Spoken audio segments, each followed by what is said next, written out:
100 000 oiseaux autour du monde ont pris leur vol pour une ronde, ronde d'amour et liberté. Pas de frontières pour l'amitié.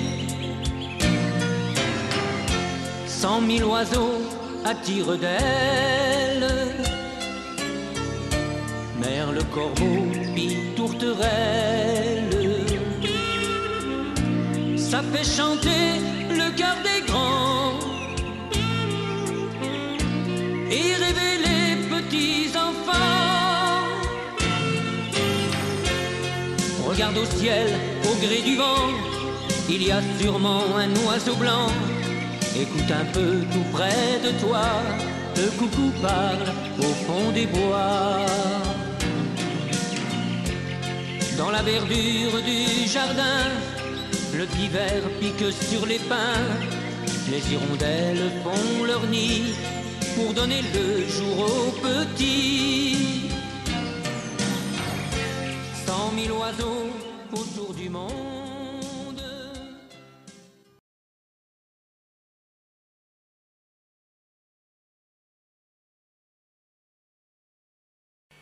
L'histoire que je vais vous raconter s'est passée dans un petit jardin à Ploufragan, près de Saint-Brieuc. C'est par une belle journée féerique que tout a commencé, comme un conte de fées. Il neige en Bretagne, ce n'est pas coutume. Tous les oiseaux ne sont pas habitués à ces rigueurs hivernales. Notre mésange, qui a déjà délimité son territoire, doit absolument chercher sa nourriture sans arrêt, simplement pour survivre. C'est moi le roi, c'est moi le plus beau. J'ai des graines de tournesol à volonté et mon nichoir est un château avec bassin d'agrément.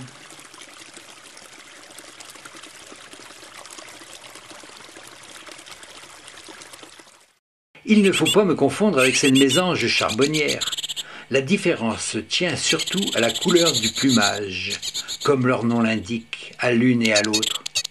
Moi, je suis plus leste, plus petite, et aussi plus remuante, et bien sûr, plus belle.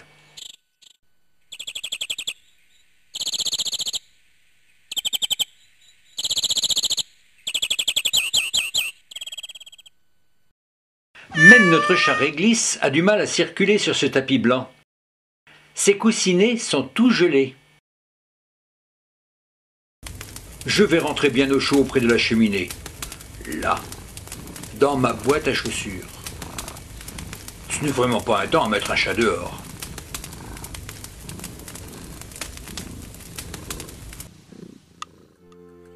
Et si on passait à table ?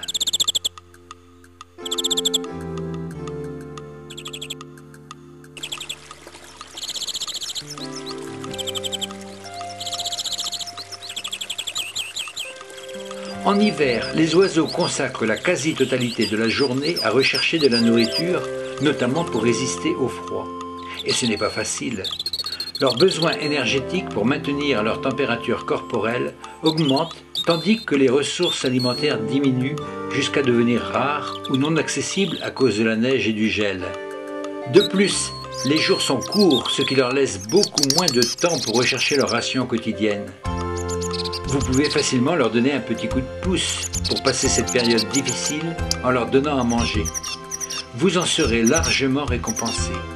Leurs allées et venues égayeront votre jardin. Vous apprendrez vite à les reconnaître, à étudier leur comportement. Mais vous pouvez aussi vous contenter de contempler leur spectacle bien vivant.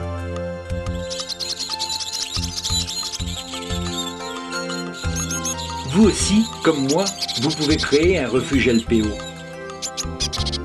Le moyen le plus rapide et le plus simple pour observer les oiseaux est de leur donner de la nourriture durant l'hiver. À cette période, elle devient rare et les oiseaux dépendent largement des apports artificiels déposés à leur intention dans les jardins. On a recensé plus de 110 espèces différentes d'oiseaux qui visitent les jardins l'hiver pour s'alimenter. Cependant, selon votre région de résidence, vous n'en verrez probablement qu'entre 5 et 50. Placez les mangeoires dans un endroit abrité des intempéries et plutôt ensoleillé, bien dégagé pour que les oiseaux puissent surveiller l'arrivée des prédateurs, gare aux chats, mais à proximité d'arbres où ils pourront se percher. Placez-les de façon à pouvoir facilement observer les allées et venues de vos hôtes. Vous pouvez commencer avec les premiers jours de gel, de fin octobre à la fin novembre selon la région. Dès que le temps se radoucit définitivement, vers le mois de mars, vous arrêtez progressivement le nourrissage. Alimenter des mangeoires pendant la belle saison devient inutile et même néfaste pour les oiseaux, car la chaleur peut favoriser l'apparition d'épidémies, salmonellose, qui peuvent décimer les oiseaux de votre jardin. Et puis, à cette époque, les insectes ne manquent pas.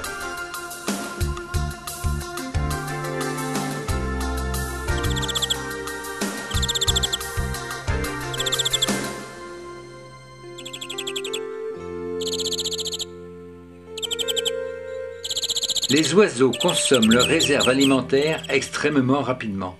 Ils les transforment en énergie pour se réchauffer. Chaque jour en hiver, 2 périodes sont très éprouvantes pour eux. À la nuit tombée, l'ultime stockage de nourriture pour tenir jusqu'au matin, et au lever du jour. À nouveau, la recherche de nourriture le plus rapidement possible, car leurs réserves se sont évanouies pendant la nuit. Assurez-vous que la nourriture soit toujours disponible à ces 2 moments critiques de la journée. Si ça vous est difficile, sachez que le nourrissage du matin est certainement le plus important à assurer. N'oubliez pas qu'il est important de nettoyer les mangeoires régulièrement afin d'éviter la transmission de maladies par des fientes ou les restes d'aliments.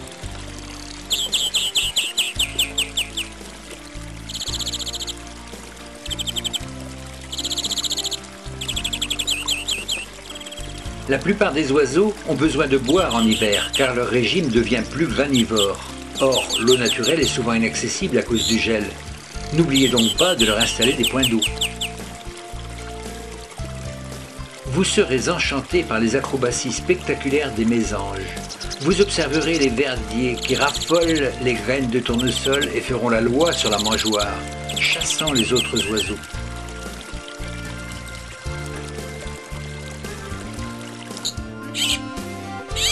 Certains oiseaux, comme les pinsons, les merles noirs, les grives, les étourneaux, préfèrent se nourrir à terre. N'oubliez pas de leur déposer de la nourriture. Vous pouvez aussi les aider à trouver des insectes, des araignées, en dégageant un espace lorsque la neige recouvre le sol.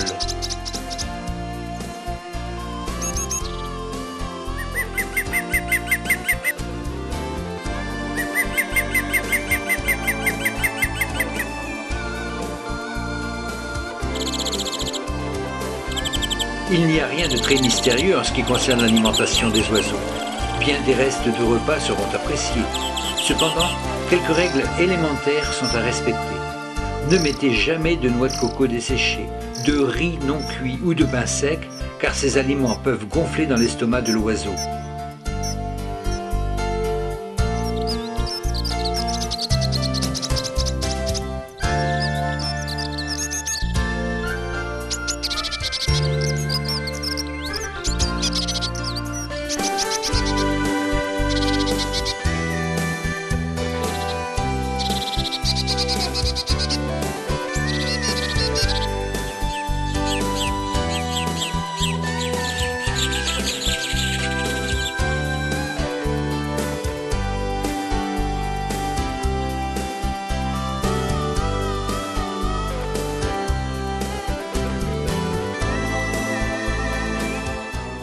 En ce matin d'hiver, dans le jardin, autour de la mangeoire garnie de graines de tournesol, verdiers et mésanges s'agitent bruyamment, se chassant les uns les autres.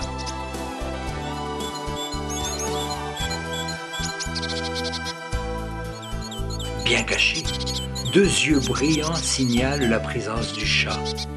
Lui aussi est à la recherche de nourriture. Quelle que soit la saison, le félin va tout mettre en œuvre pour capturer les oiseaux qui fréquentent les jardins. Il est même tout à fait capable d'aller se percher sur un nichoir. Je suis la mésange la plus commune et aussi la seule espèce d'Europe occidentale qui soit bleue. Je suis, comme je vous l'avais déjà dit, plus petite et plus ronde que la mésange charbonnière, avec un bec plus court. En fait, le bleu se limite à la couronne, aux ailes et à la queue, le reste du dessus ayant une couleur verdâtre. Le dessous est jaune citron, avec une raie noire séparant la poitrine et le ventre. Les joues sont blanches, entourées par une fine rayure bleu foncé traversant l'œil.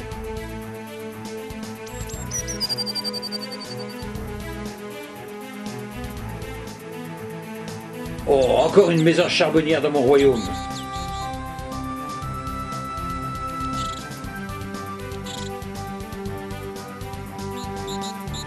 Elle est là, dans le prunier, vive, agile, fugitive, à l'image de ces bulles de savon légères, impalpables, insaisissables. Elle est sans pareil pour sautiller de branche en branche afin d'en inventorier une par une les aspérités. L'opération s'apparente parfois à un numéro de trapèze volant, dont la position est périlleuse et l'équilibre précaire. Au besoin, sa témérité la pousse jusqu'à l'extrémité des plus fins rameaux. Chapeau l'artiste. Cependant, son talent comporte d'autres facettes. Il s'exerce parfois sous des formes inattendues et pour le moins stupéfiantes. On rapporte en particulier qu'en Angleterre, la mésange bleue parvient à percer les capsules des bouteilles de lait déposées devant la porte par le livreur pour se régaler de la crème. Un travail qui, de la part de ce petit bout d'oiseau, témoigne d'une confondante ingéniosité. Partisan du moindre effort, elle fait preuve également d'un singulier opportunisme.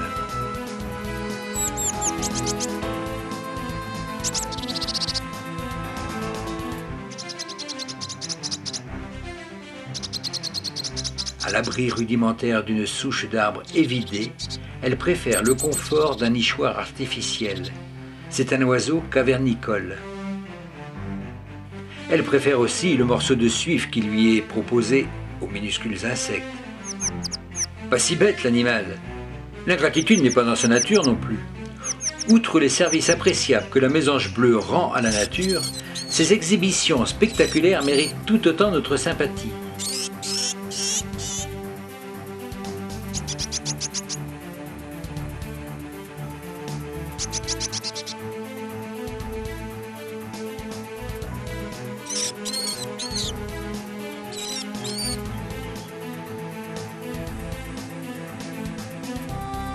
Je vis en ville ou à la campagne, et plus longtemps en ville qu'en milieu rural. Mais j'élève moins de jeunes car les chenilles y sont plus rares. Je fréquente les bois de feuillus ou mixtes, les parcs et les jardins. On trouve les plus grandes densités dans les forêts de chênes. J'évite les forêts de résineux et je suis un oiseau sédentaire.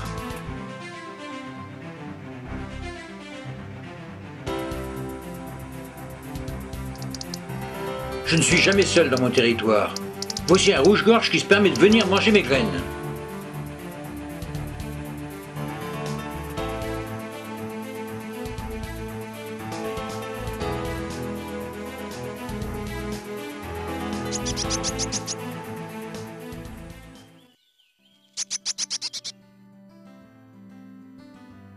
Tiens, encore un nouveau. Celui-ci ne me dérange pas. C'est un bouvreuil pivoine femelle. Il visite rarement les mangeoires. Il n'en a pas besoin.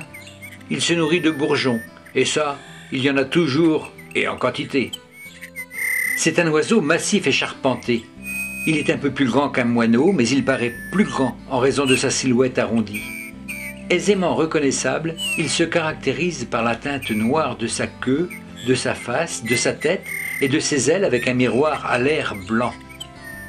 Son dos est gris-bleu, son bec conique et court et puissant. Son croupion est blanc. Voyez la femelle. Sa gorge n'est pas rouge comme celle du mâle, mais plutôt de couleur chamois.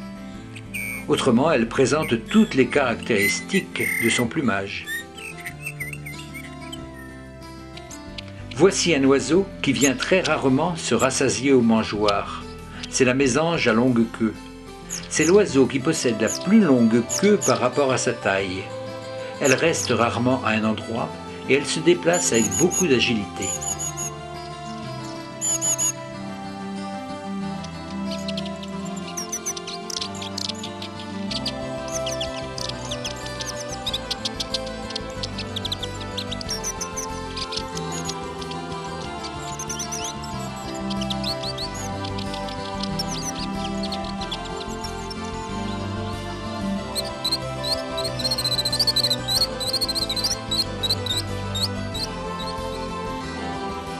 Également assez rare, la mésange huppée. Cette élégante mésange est nettement plus petite qu'une mésange charbonnière. Elle est facilement reconnaissable grâce à sa huppe érectile striée de noir et blanc qui se dresse au sommet de sa tête. Elle est présente dans les forêts de résineux et dans les petits îlots de conifères au milieu des bois de feuillus dans lesquels elle peut s'aventurer à quelques centaines de mètres. Bien qu'elle soit très fidèle aux conifères, elle peut être observée dans d'autres milieux. Moins sociables que les autres, les mésanges huppées visitent plus rarement les sites de nourrissage.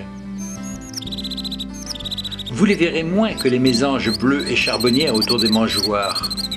Les mésanges huppées apprécient les boules de graisse, les graines de chanvre et de tournesol, les noix, les noisettes et les cacahuètes.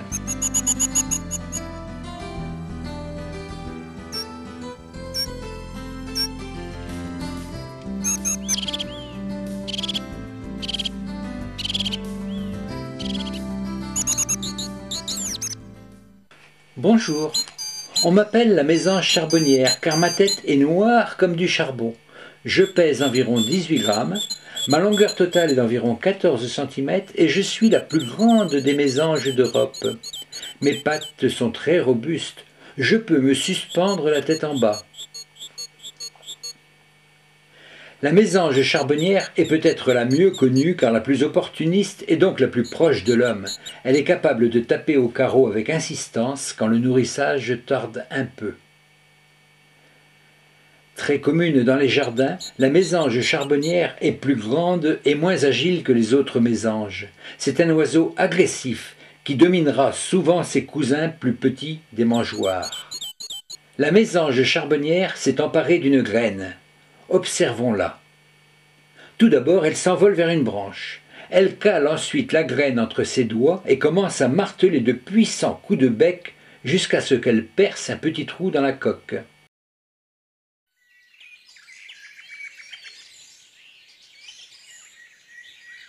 Sous le soleil matinal du printemps, la végétation commence à se réveiller.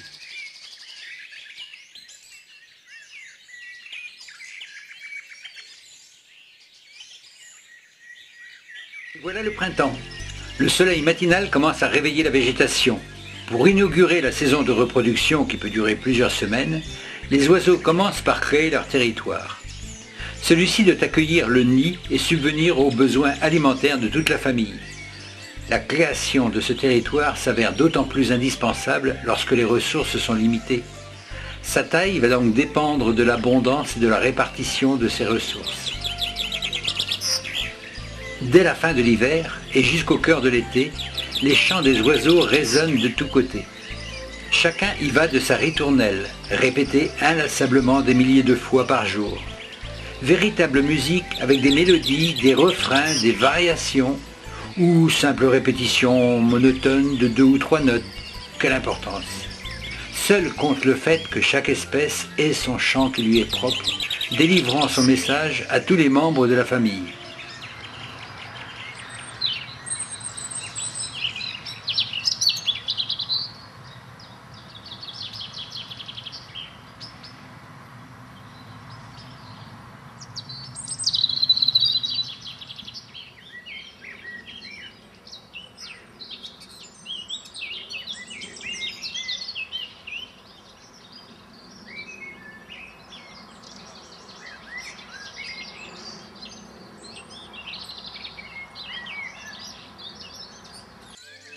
Cet assenteur mouché prend un bain de soleil.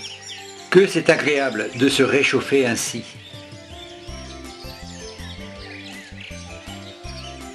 Et oui, l'un des dangers, peut-être devrions-nous dire le danger qui menace les mésanges urbaines, ce sont les chats. Chaque année, plusieurs centaines de milliers d'oiseaux sont capturés dans notre pays par ces redoutables et patients prédateurs qui peuvent passer des heures à attendre un moment d'inattention de l'oiseau convoité. Deux époques sont particulièrement à craindre pour les oiseaux.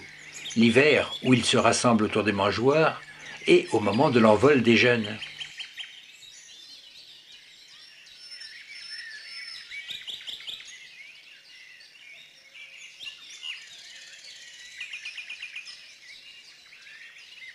Certaines ont déjà formé un couple et ont commencé à chercher un logement.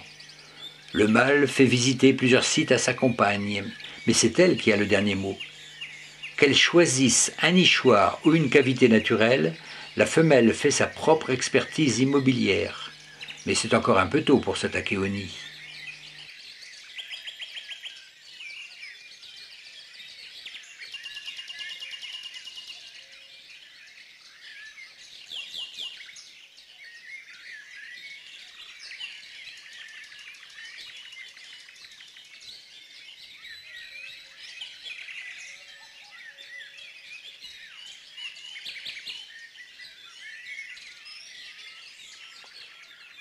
Ah non, pas celui-là. Il est déjà occupé par un plus gros que moi. Et je ne fais pas le poids. C'est un pic et pêche mâle. Suivi de sa compagne. La femelle n'a pas cette nuque rouge que possède le mâle.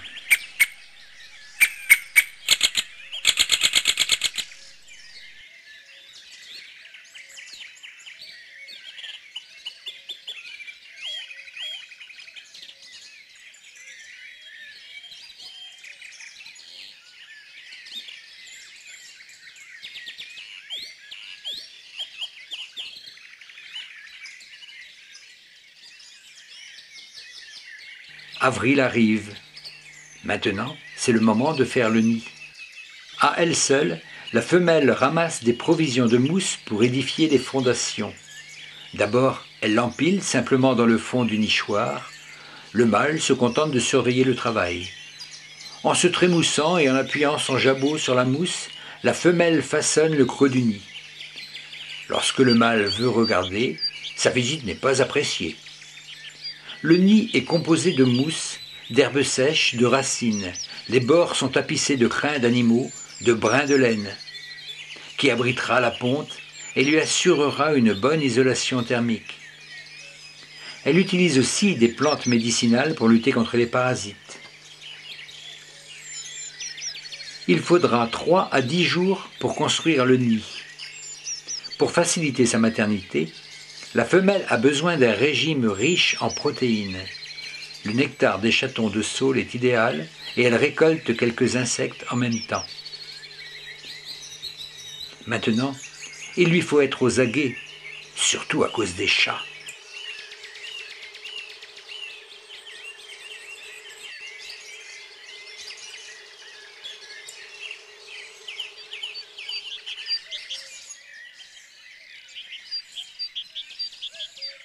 Quand la femelle est prête à s'accoupler, elle l'indique en frémissant des ailes. Elle utilise le même signal pour mendier de la nourriture. La mésange bleue est l'espèce qui pond le plus d'œufs par ponte, le poids total de la ponte dépassant souvent celui de la mésange. Pendant la formation des œufs, la femelle a besoin de 40% de nutrition supplémentaire. Elle peut trouver sa propre nourriture, mais pour le supplément nécessaire à la fabrication des œufs, elle compte sur son compagnon. Le mâle aide aussi sa compagne d'une autre façon très importante, et bien que les mésanges ne soient pas rares, ce n'est pas un spectacle que l'on voit souvent. Il lui apporte de minuscules escargots. Pour former les coquilles de sa douzaine d'œufs, elle a besoin d'autant de calcium qu'en enferme tout son squelette.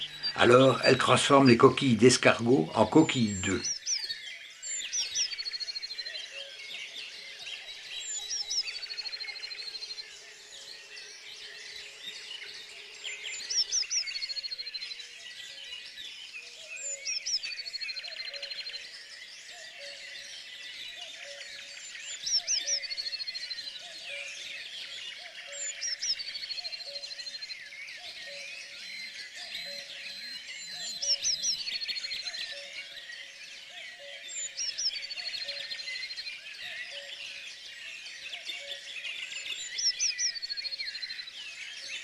L'intérieur du nichoir est maintenant terminé.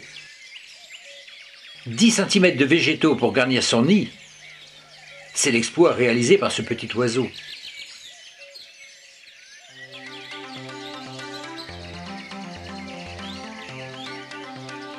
C'est l'aurore d'une brillante journée d'avril, mais la femelle reste sur son nid. Le moment de la ponte approche. Le mâle redouble ses efforts. Il doit rester en bonne forme pour pouvoir défendre le territoire et en même temps nourrir sa compagne. À chaque visite, le mâle apporte une unique chenille, mais ces visites sont si fréquentes que la femelle reçoit 2,5 fois la quantité de nourriture qu'elle récolterait normalement.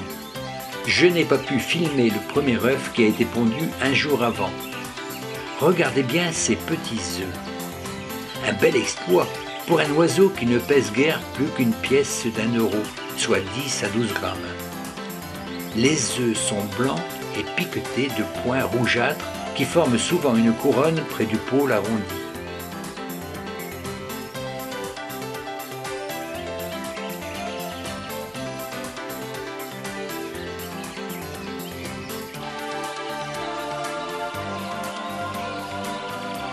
Et maintenant, chaque matin, la femelle va ajouter un œuf à sa couvée. Et chaque soir, se couche avec le prochain œuf déjà formé. Au total, il y en a 9.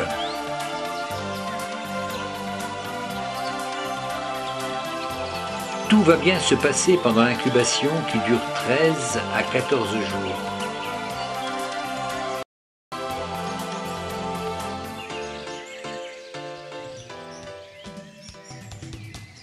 Mon ami Bernard Morel m'a envoyé ces magnifiques images d'un autre couple de mésanges bleus. 13 œufs. Le plus débrouillard a déjà quitté sa coquille et le second essaie de sortir, mais il est coincé entre tous ces œufs.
Retournons à Ploufragan.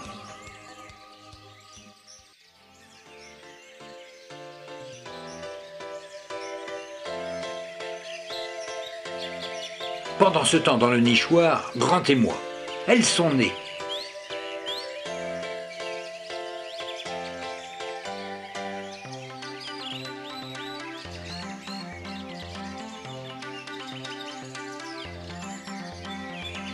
Les 9 sont tout nus, tout roses, Ils ont un peu de duvet sur leur grosse tête, on dirait qu'ils ne peuvent pas la tenir. À la place des yeux, ils ont 2 grosses bosses bleues. Et ils ont déjà un grand bec jaune orangé, grand ouvert. Ils l'ouvrent chaque fois que les parents arrivent. Les petits ouvrent leur bec. Ils s'étirent. Ils voudraient tous avoir à manger à la fois.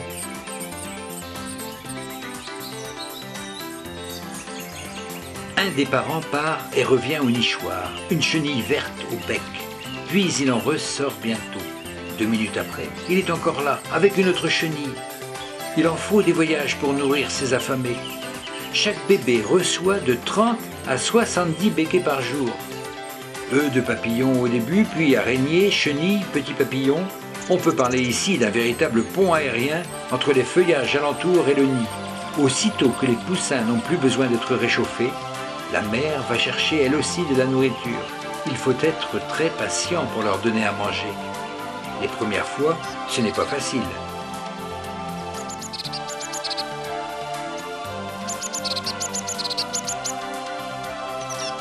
Aujourd'hui, il fait moins chaud. La maman couve ses petites.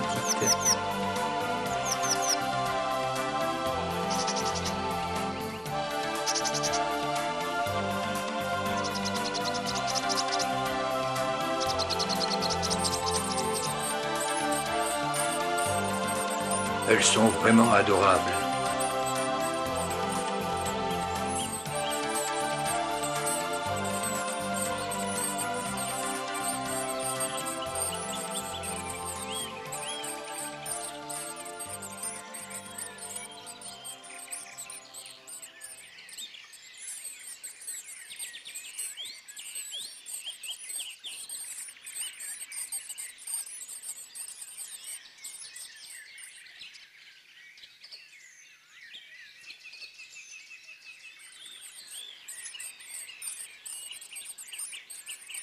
Il faut à chaque instant arranger l'intérieur du nichoir, lui donner de la souplesse en remontant un peu la mousse.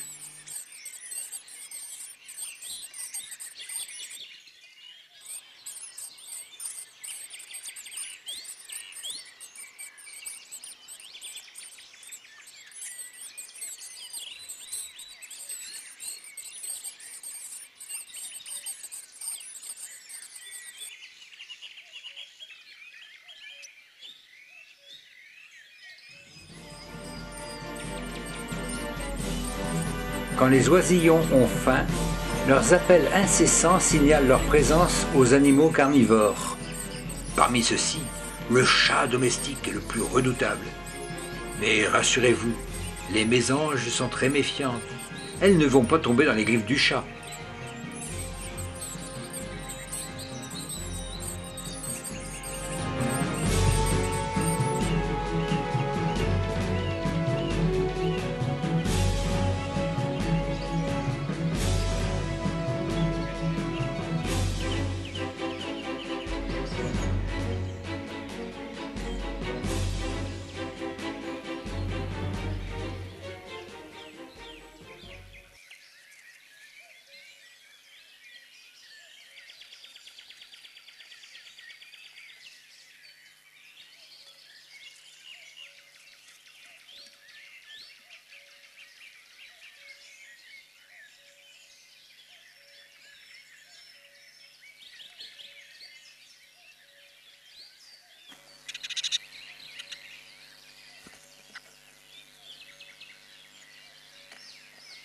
Un des parents leur amène une chenille.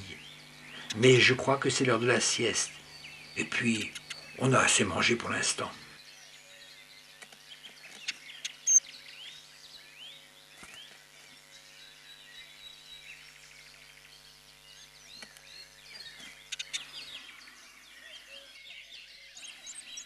Cette fois, on a faim. 2 chenilles à la fois. Pas étonnant que ces jeunes mésanges n'aient pas faim par moment.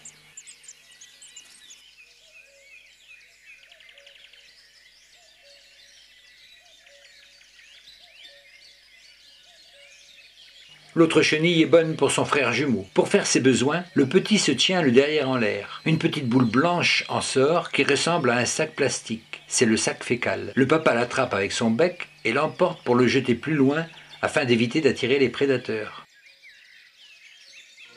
Voici l'époque très attendue des oiseaux, le printemps, avec ses naissances.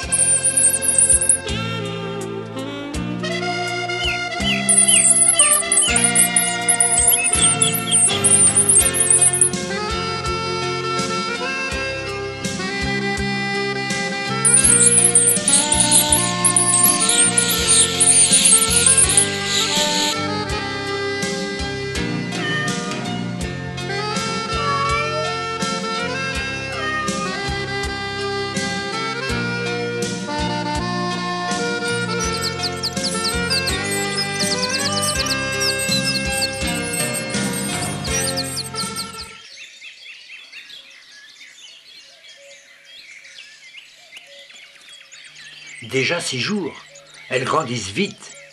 On les voit à peine, cachées dans la mousse. Une petite mésange bleue est morte. Mais heureusement, les 8 autres se portent à merveille. Les oisillons morts sont immédiatement enlevés par les parents, suivant bien sûr la grosseur. Vous comprenez maintenant pourquoi le nichoir est toujours propre.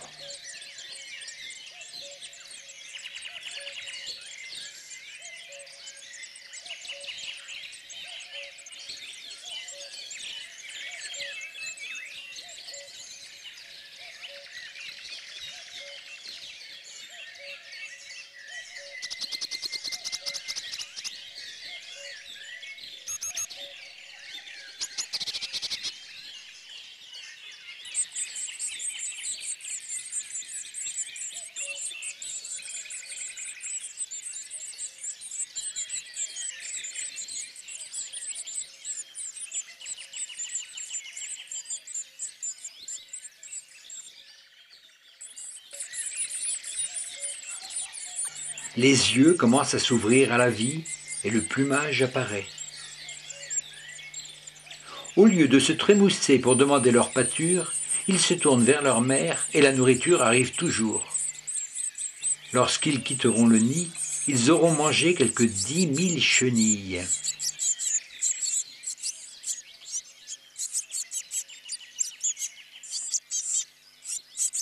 En ouvrant le nichoir, stupeur, 2 petites mésanges sont mortes. Les 5 autres sont bien plus emplumées. C'est à ce moment-là que la mésange bleue qui reste investit sans doute un maximum d'efforts dans la reproduction.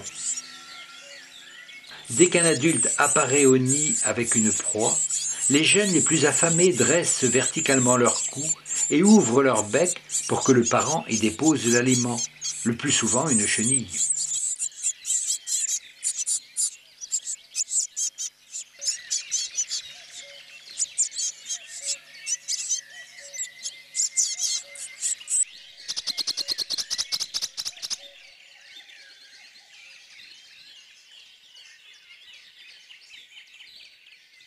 Mais si mon histoire avait commencé comme un conte de fées, il ne reste malheureusement plus que 4 jeunes mésanges bleus.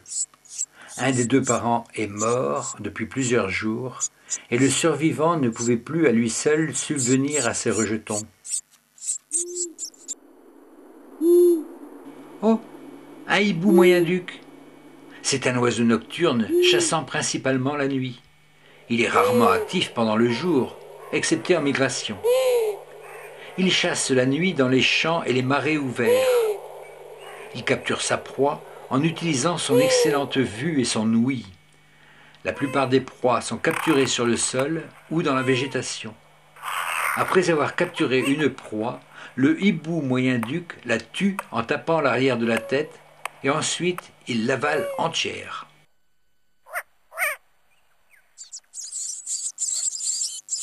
Dans le nichoir, la vie continue au fil des jours.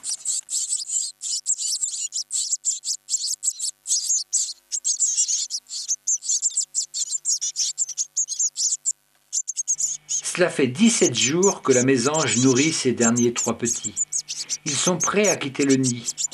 Elle n'arrête toujours pas le va-et-vient en apportant toujours des chenilles.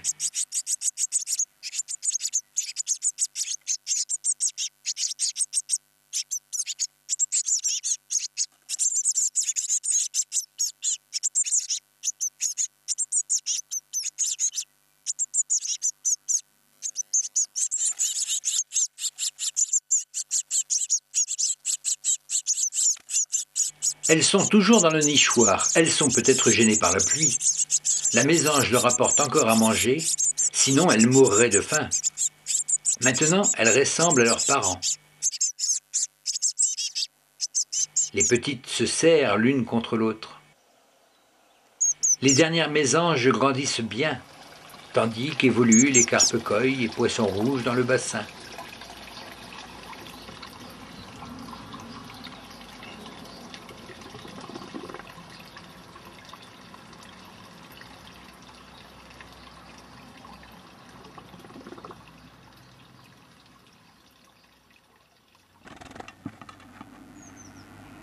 Il fait beau. À l'intérieur du nichoir, branle-bas de combat. Les deux dernières s'exercent à voler.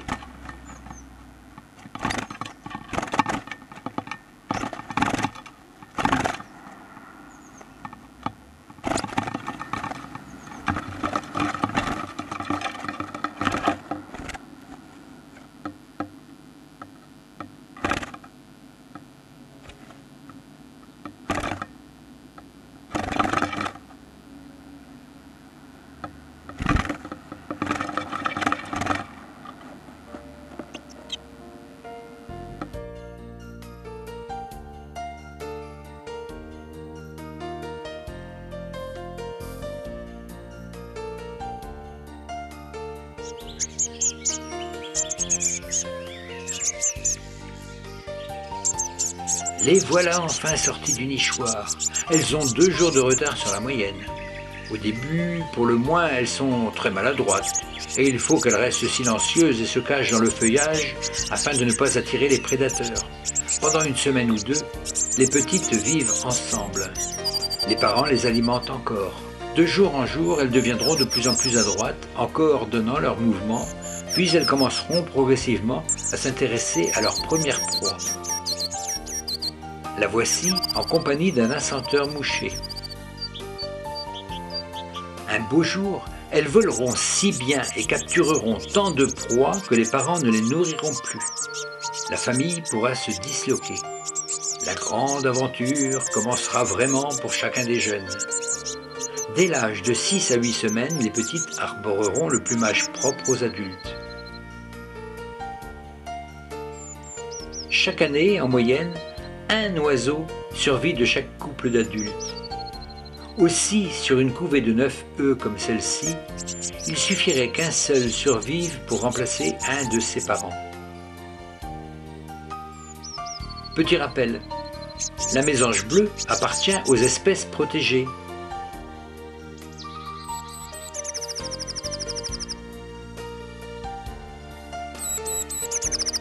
L'hiver est dur pour les passereaux. Combien de ces petits oiseaux nés à la belle saison ne voient pas le printemps suivant? La mésange bleue paie pour sa part au froid une lourde contribution que les mangeoires et les morceaux de graisse disposés à son intention parviennent difficilement à compenser. Certains voient dans cette décimation une loi injuste et cruelle, d'autres une sélection naturelle indispensable au maintien de l'espèce. À défaut de pouvoir efficacement modifier le cours des choses, force est de s'y résigner. Dans un environnement de moins en moins favorable à la reproduction de cette mésange, l'installation de nichoirs artificiels est l'un des meilleurs moyens de réparer partiellement les effets dévastateurs de la rigueur hivernale. L'investissement est de peu d'importance. Quelques planches sommairement assemblées y pourvoient. Tu veux que je fasse parce que c'est dur. Ah, mais voilà, à la fin c'est dur. Ouais. Tu veux que je fasse?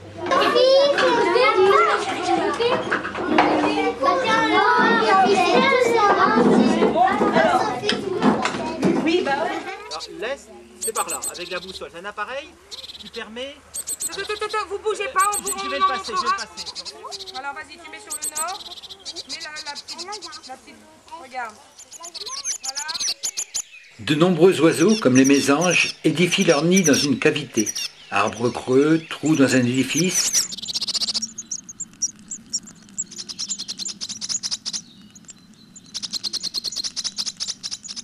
Ou sous un toit. Boîte à lettres. Vieille pompe à eau. Malheureusement, ces cavités naturelles se raréfient de façon alarmante car les arbres creux sont arrachés, les bâtiments impeccablement rénovés. Même si le milieu offre des ressources alimentaires suffisantes, il ne présente alors plus les sites favorables à la nidification. Pour suppléer à cette disparition, disposer des nichoirs adaptés aux oiseaux cavernicoles est une solution facile et efficace à mettre en œuvre dans votre refuge. Des modèles prêts à poser existent, mais il est très satisfaisant de les construire soi-même et d'y associer ses enfants et ses proches. Toutes les conditions de confort et de sécurité pour que les oiseaux réussissent leur nicher doivent être réunies. Le nichoir doit être suffisamment grand, avec une base de 15 sur 16 cm et une hauteur de 15 cm minimum entre le trou d'envol et le fond du nichoir. Il doit être résistant et imperméable aux intempéries. Évitez les nichoirs aux parois trop minces, montées de façon douteuse ou présentant des fissures. Il doit imiter au mieux les conditions naturelles. L'intérieur est laissé brut, non traité et non raboté pour que les oiseaux puissent sortir en s'accrochant aux rugosités du bois. L'extérieur est de couleur neutre, le mieux étant de le laisser se patiner ou de le recouvrir d'écorce. Chaque espèce possédant des exigences particulières, le nichoir doit être adapté à l'oiseau que vous souhaitez accueillir. Par exemple, trou d'envol pour une mésange bleue 28 mm, mésange charbonnière 30 mm, mais on peut réaliser un trou de 30 mm pour une mésange bleue et charbonnière, c'est plus simple. Le nichoir ne doit pas être placé en plein soleil ou à l'ombre complète. Le trou d'envol doit être à l'opposé des vents dominants et le nichoir légèrement penché vers l'avant pour protéger les oiseaux des intempéries. L'orientation sud-est du trou d'envol est conseillée. Le nichoir doit être installé dans un endroit calme, sur un mur ou un arbre, hors de portée des curieux à 2 ou 4 pattes. Si, après 2 ou 3 ans, le nichoir n'a jamais été occupé, vérifiez que vous avez bien respecté tous ces conseils et recherchez un autre emplacement. Vous pouvez placer votre nichoir dès l'automne ou au début de l'hiver, car certains oiseaux, comme les mésanges, recherchent très tôt des sites favorables, et d'autres, comme le troglodyte mignon, y dorment parfois en hiver. La plupart des oiseaux défendent leur territoire contre les intrus de la même espèce. Il est donc inutile, voire néfaste, de disposer en trop forte densité des nichoirs destinés à une même espèce, même type, même diamètre de trou d'envol. Aussi, il est bon de varier les modèles et de respecter les distances minimales entre deux nichoirs identiques, 15 à 20 mètres pour la mésange bleue et 40 à 50 mètres pour la mésange charbonnière.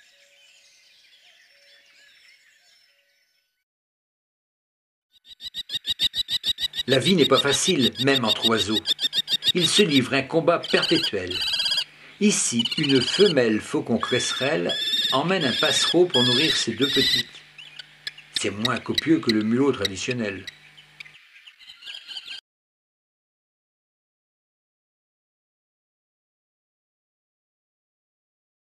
Il y a encore d'autres prédateurs que doivent redouter les mésanges. L'épervier d'Europe est aussi redoutable et la vue de ce rapace déclenche une série d'alarmes sonores très aiguës, caractéristiques chez les mésanges. Il faut aussi se méfier de la pie bavarde et du jet des chênes qui mangent les œufs et les oisillons. Chez les rapaces nocturnes, la chouette hulotte attrape régulièrement des mésanges. Et puis, il y a encore les écureuils, belettes, martres, hermines, laireaux, mulots sylvestres sont également des prédateurs. On ne sera pas surpris d'apprendre que la durée moyenne de vie des mésanges n'est pas bien longue. On a démontré que 87% des mésanges n'atteignent pas l'âge de 1 an et que par la suite, 49% des adultes meurent chaque année. Mais on a pu démontrer, grâce au bagage, qu'une mésange charbonnière a vécu plus de 14 ans.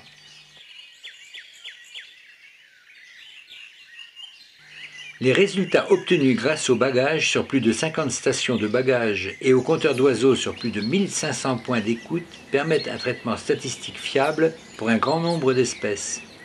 Ainsi, pour les mésanges, l'analyse des données enregistrées de 89 à 2001 permet de dire que certaines espèces sont dans une situation inquiétante.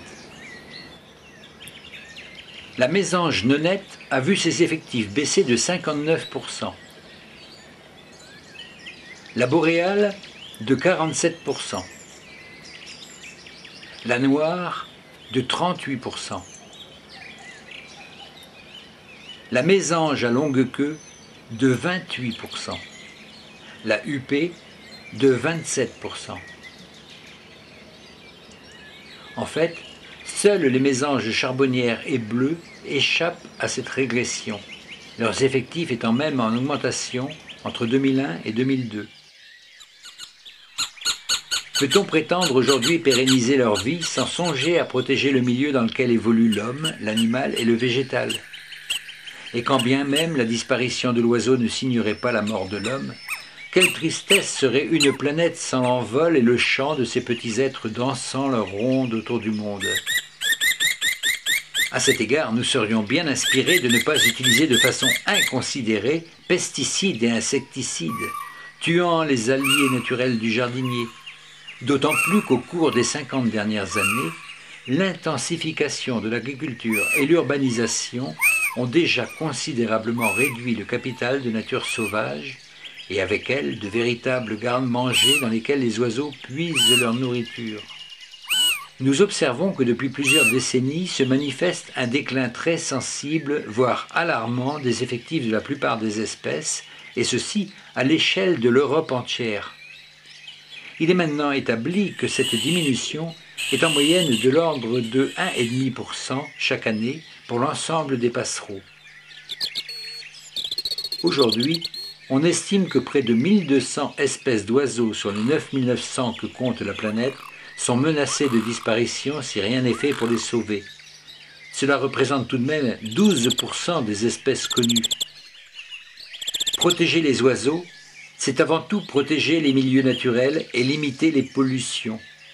C'est donc protéger l'homme qui ne pourra pas vivre longtemps dans un environnement dévasté. C'est aussi pour chacun d'entre nous et chaque jour accepter le voisinage des animaux. La planète n'est pas faite que pour les humains.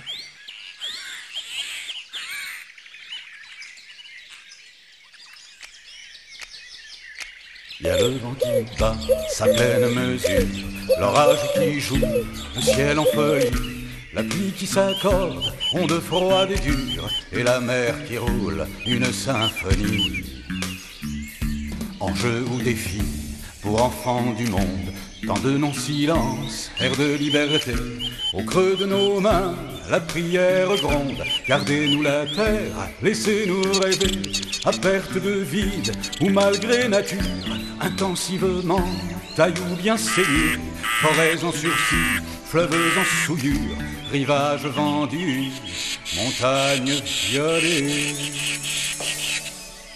Il y a le vent qui bat sa pleine mesure, l'orage qui joue, le ciel en folie, la pluie qui s'accorde, onde froide et dure, et la mer qui roule une symphonie. Enjeu ou défi pour enfants du monde, dans de nos silences, air de liberté, au creux de nos mains, la prière gronde. Gardez-nous la terre, laissez-nous rêver, à bout de lumière et d'envie de croire, musique des rires et rires figés, violence, absurdes et noires, idéal, business, passion, monnaie. Il y a le vent qui bat sa pleine mesure, L'orage qui joue, le ciel en folie, la pluie qui s'accorde, onde froide et dure, et la mer qui roule une symphonie. Enjeu ou défi pour enfants du monde, tant de non-silence, air de liberté, au creux de nos mains, la prière gronde. Gardez-nous la terre, laissez-nous rêver, à contre-raison, et le vague alarme, chant de la bêtise, peuple sacrifié, pour Dieu ou pour rien, héritage en flamme, présent mirador, destin barbelé. Le vent qui bat sa pleine mesure, l'orage qui joue, le ciel en folie, la pluie qui s'accorde, onde froide et dure, et la mer qui roule une symphonie. Enjeu ou défi pour enfants du monde, tant de non-silence, air de liberté. Au creux de nos mains, la prière gronde. Gardez-nous la terre, laissez-nous rêver. Au nom de la vie, pour le mieux de l'homme. Croisade, mensonge, trafic, vérité. Plastique ou béton, pétrole ou atome. Pour un seul bonheur, le mythe progresse. Le vent qui bat, sa pleine mesure. L'orage qui joue, le ciel en folie. La pluie qui s'accorde, on de froid de et la mer qui roule, une symphonie. Enjeu ou défi, pour enfants du monde, tant de non-silence, air de liberté. Au creux de nos mains, la prière gronde. Gardez-nous la terre, laissez-nous rêver. À force d'élan, de fêtes promises, horizon patience, phare volonté. Voile plein soleil pour ce grande brise, 2000 ans sagesse ou néant pointé.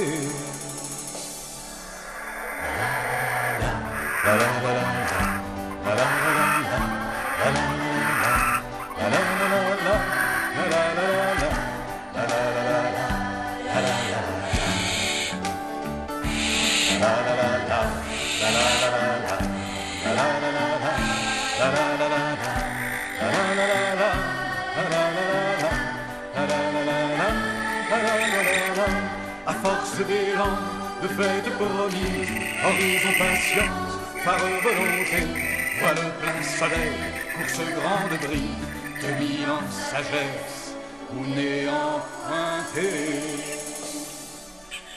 L'air qui bat, sa pleine mesure, l'orage qui joue, le ciel en folie, la pluie qui s'accorde, on de froid et la mer qui roule, une symphonie.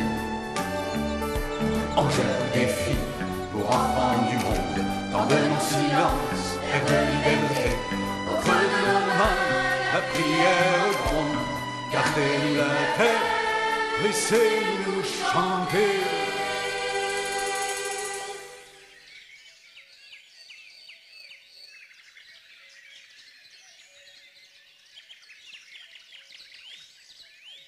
La protection est donc une nécessité pour que les prochaines générations puissent s'émerveiller encore devant la beauté des oiseaux.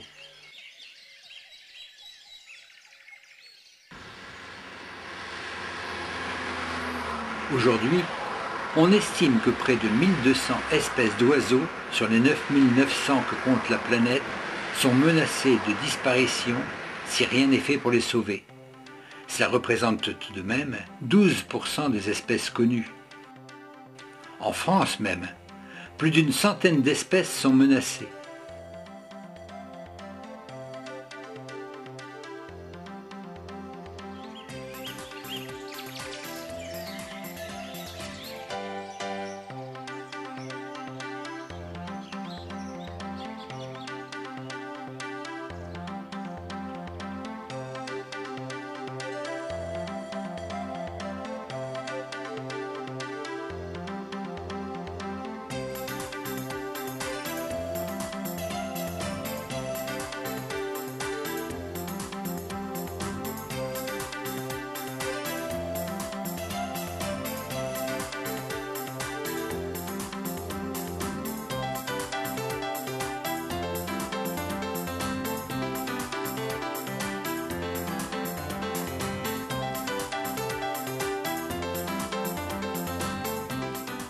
C'est avec un grand plaisir que j'adresse mes remerciements aux nombreuses personnes qui ont participé, directement ou indirectement, à l'élaboration de ce film. Et puis, si vous voulez me rejoindre sur Internet, tapez la phrase magique « Vivre avec les oiseaux », vous pourrez encore rêver.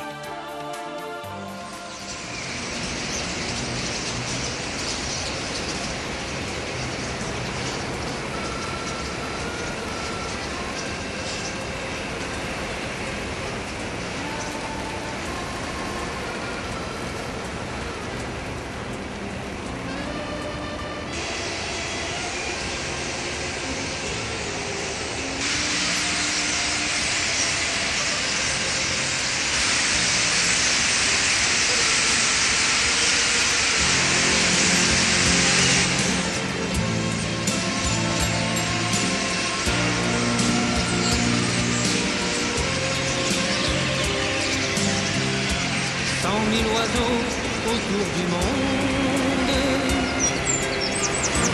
ont pris leur vol pour une ronde.